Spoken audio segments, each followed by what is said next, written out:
बहुत ही इंपॉर्टेंट चीज आज की क्लास होने वाली है दोस्तों।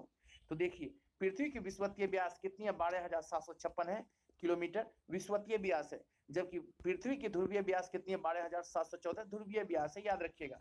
और पृथ्वी का ध्रुवीय व्यास तथा विषुवतीय व्यास के बीच अंतर है, दोनों में घटाइएगा तो 42 किलोमीटर आ जाएगा दोस्तों। जी हाँ, विषुवतीय व्यास कितनी है? 12,756। ध्रुवीय व्यास कितनी है दोस्तों? 12,714। नेक्स्ट, पृथ्वी पर जल का भाग कितनी है? 71% जल की भाग है। पृथ्वी का औसत घनत्व होता है कितनी दोस्तों?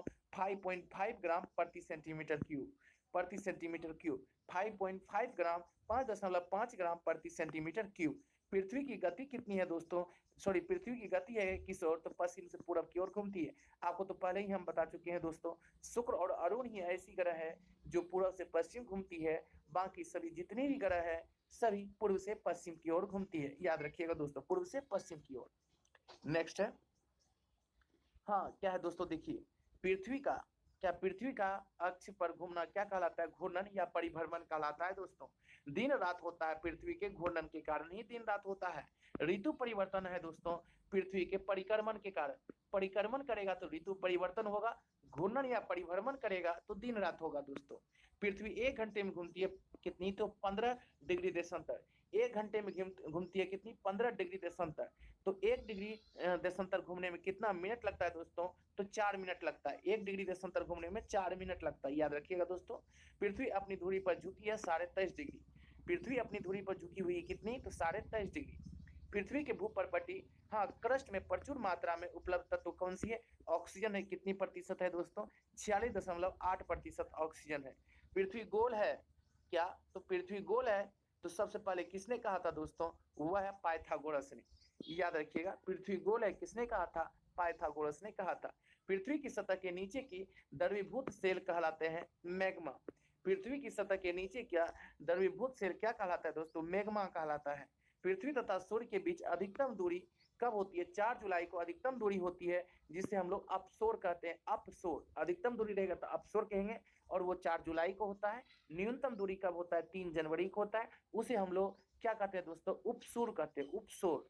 पृथ्वी तथा सूर्य के मध्य न्यूनतम दूरी होती है 3 जनवरी को, जिसे हम लोग क्या कहते हैं? उपसूर कहते हैं, याद रखिएगा दोस्तों। नेक्स्ट देखिए, उपसोरिक एवं अपसोरिक, उपसोरिक एवं अपसोरिक को मिलाने वाली काल्पनिक रेखा कहलाती है एप्साइड रेखा। उपसोरिक एवं अपसोरिक को मिलाने वाली काल्पनिक रेखा को क्या कहते हैं दोस्तों? एप्साइड रेखा कहते हैं। पृथ्वी की अपेक्षा चंद्रमा का द्रव्यमान कितनी है दोस्तों? 1/81 है। कितनी? तो 1/81। जी याद रखिएगा दोस्तों, क्या है? तो 1/81। पृथ्वी पर सबसे बड़ा हिमखंड कौन सा है? अंटार्कटिका है। पृथ्वी पर सबसे बड़ा हिमखंड का नाम क्या है? तो अंटार्कटिका। पृथ्वी की आंतरिक संरचना बनी है सियाल सीमा क्रोड, जिसको निफे कहते हैं। सियाल सीमा निफे से बना हुआ है दोस्तों।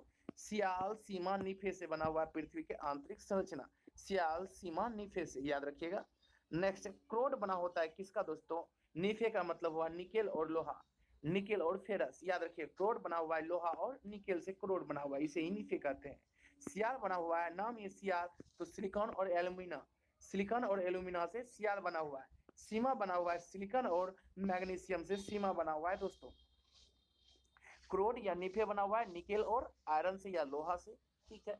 सियाल बना हुआ है सिलिकॉन और एल्यूमिनियम से या एल्यूमिना से। सीमा बना हुआ है सिलिकॉन और, हाँ, सिलिकॉन और मैग्नीशियम से, याद रखिएगा। पृथ्वी की सुरक्षा वाल्व कहलाता है क्या है? तो याद रखिएगा दोस्तों, ज्वालामुखी। पृथ्वी का सुरक्षा वाल्व कहलाता है ज्वालामुखी। पृथ्वी के बाह्य भित्ति का क्या है? ऊपरी भाग कहलाता है क्या? तो याद रखिएगा दोस्तों, एस्थेनोस्फीयर, एस्थेनोस्फीयर कहलाता है। पृथ्वी के बाह्य भित्ति का, हाँ, ऊपरी भाग कहलाता है एस्थेनोस्फीयर। क्या कहलाता है दोस्तों? एस्थेनोस्फीयर कहलाता है, याद रखिएगा। पृथ्वी पर सबसे लंबा दिन होता है 21 जून, ये उत्तरी गोलार्ध में होता है। पृथ्वी पर सबसे लंबा दिन होता है उत्तरी गोलार्ध में 21 जून को, और उत्तरी गोलार्ध में सबसे छोटी दिन होती है 22 दिसंबर को, और इसी का रिवर्स हो जाता है दक्षिणी गोलार्ध में। अर्थात दक्षिणी गोलार्ध में सबसे बड़ा दिन हो जाएगा 22 दिसंबर को, सबसे छोटा दिन हो जाएगा 21 जून को, याद रखिएगा दोस्तों। नेक्स्ट है, पृथ्वी पर सबसे छोटा दिन कब होता है दोस्तों? 22 दिसंबर को हम बताए थे। उत्तरी गोलार्ध में 22 दिसंबर को सबसे क्या होता है? देखिए, पृथ्वी पर सबसे छोटा दिन होता है 22 दिसंबर को, ये उत्तरी गोलार्ध में होता है दोस्तों।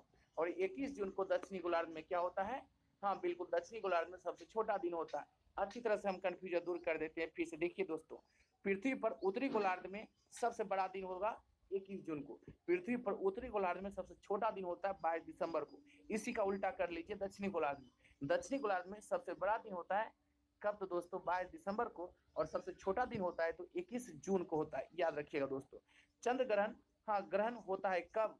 सीधी सी बात है दोस्तों, चंद्र ग्रहण तब होगा जब पृथ्वी बीच में आएगा। एक ट्रिक याद रखिएगा, चंद्र ग्रहण तब होगा जब पृथ्वी बीच में आएगा, और सूर्य ग्रहण तब होगा जब चंद्रमा बीच में आएगा। याद रखिएगा, जब चंद्रमा बीच में आएगा तो सूर्य ग्रहण होगा, जब पृथ्वी बीच में आएगा तो चंद्र ग्रहण होगा। क्या है? तो यही देखिएगा, चंद्र ग्रहण होगा जब सूर्य और हाँ चंद्रमा के बीच पृथ्वी आ जाएगा। अभी जस्ट बताए थे ना दोस्तों, जब पृथ्वी बीच में आएगा तो चंद्र ग्रहण आएगा, जब चंद्रमा बीच में आएगा तो सूर्य ग्रहण। सूर्य ग्रहण कब होगा दोस्तों? जब सूर्य तथा पृथ्वी के बीच चंद्रमा, बीच में चंद्रमा आ गया ना, तो बिल्कुल आप लोग कंफ्यूज नहीं कीजिएगा दोस्तों। नेक्स्ट देखिए क्या है, पृथ्वी से चंद्रमा का भाग कितना दिखता है दोस्तों? लगभग 57%। पृथ्वी से चंद्रमा का भाग दिखता है 57%, याद रखिएगा। नेक्स्ट है, पृथ्वी की आयु ज्ञात की जाती है यूरेनियम काल या यूरेनियम डेटिंग से। किससे? यूरेनियम डेटिंग के द्वारा। अश्व अक्षांश संबंधित है 30 डिग्री से 40 डिग्री उत्तरी तथा दक्षिणी अक्षांश से। क्या अश्व अक्षांश सम्मिलित है दोस्तों? तो याद रखिए 30 डिग्री से 40 डिग्री उत्तरी तथा दक्षिणी अक्षांश से। पृथ्वी पर अक्षांश तथा देशांतर रेखाएं होती है 180 एवं 360। पृथ्वी पर अक्षांश तथा देशांतर रेखाएं होती है 180 एवं 360। कहने मतलब अक्षांश रेखाओं की संख्या 180 होती है और देशांतर रेखाओं की संख्या 360 होती है, याद रखिएगा दोस्तों। और 1 डिग्री देशांतर घूमने में 4 मिनट लगता है, और या 15 डिग्री घूमने में 1 घंटा लग जाता है दोस्तों। नेक्स्ट है, दो देशांतर रेखाओं के बीच की दूरी को क्या कहते हैं दोस्तों? गोरे कहते हैं। दो देशांतरों के बीच की दूरी को